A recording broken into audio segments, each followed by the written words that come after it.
என் தேவனுக்கு இது கடினமா? Praise the Lord. நானே ஆண்டவர், எல்லா மக்களுக்கும் கடவுள் நானே. அப்படி இருக்க எனக்கு கடினமானது எதுவும் உண்டோ என்று எரேமியா 32:27 ஆண்டவர் கேட்பதை நாம் பார்க்கின்றோம். என்னாலே செய்யக்கூடாத அதிசயமான காரியம் உண்டோ என ஆண்டவர் உங்களையும் என்னையும் பார்த்து சொல்லக்கூடிய வார்த்தைகள் இவை. இது நடக்கவே நடக்காது.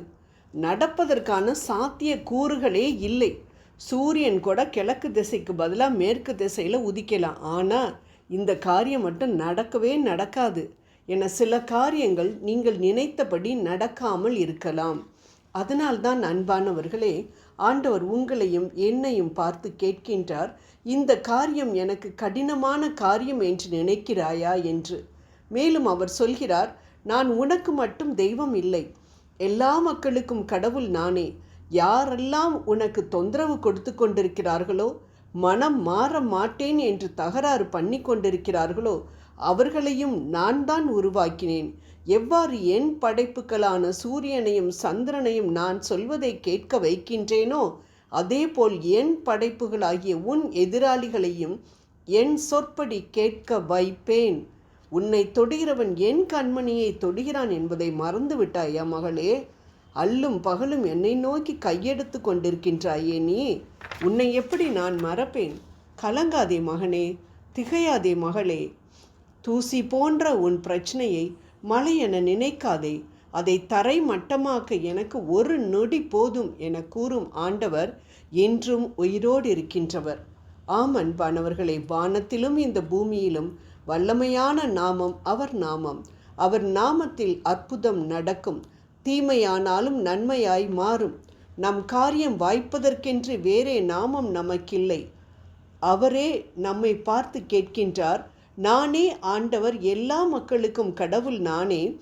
என்னாலே செய்யக்கூடாத காரியம் ஒன்று உண்டா என்று கரிசனையோடு கேட்கும் ஆண்டவரிடம் நம் பிரச்சனையை சொல்ல முடியாமல் தவித்து கொண்டிருக்கின்றோமா?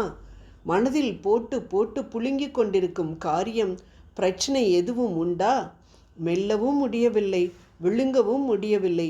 இந்த பக்கம் சென்றாலும் பிரச்சனை, அந்த பக்கம் சென்றாலும் பிரச்சனை. எப்படி தான் நான் போவேன்? எப்படி தான் இதிலிருந்து நான் மீளப் போகிறேனோ தெரியவில்லையே என மனம் பேதளித்து கொண்டிருக்கின்றீர்களா? மனிதன் முகத்தை பார்க்கிறான், ஆனால் ஆண்டவரோ நம் இருதயத்தை பார்க்கின்ற தெய்வமாக இருக்கின்றார். அவருக்கு நம் வேதனைகள் தெரியும். ஏனென்றால் அவர் வேதனை பட்டு ஜெயித்து வந்தவர். நம் விண்ணப்பங்களுக்கு மட்டும் அவர் பதில் தருகிறவர் அல்ல, நம் நினைவுகளுக்கும் பதில் தருகிறவர் அவர்.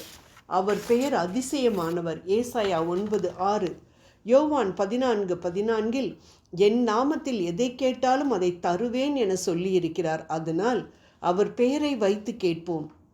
ஆண்டவரே, அதிசயமானவரே, உம் செயலினால் ஒரு அதிசயத்தை எதிர்பார்த்து முன்பாக வந்திருக்கின்றேன். எனக்கு இந்த பிரச்சனையிலிருந்து விடுதலை கிடைத்தால் அது ஒரு அதிசயம் தான்பா.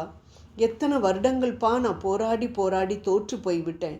போதும்பா, இந்த வேதனை போதும்பா. அதிசயமான காரியங்களை செய்யும் உனக்கு என் பிரச்சனைகளை தீர்ப்பது லேசான காரியம்பா.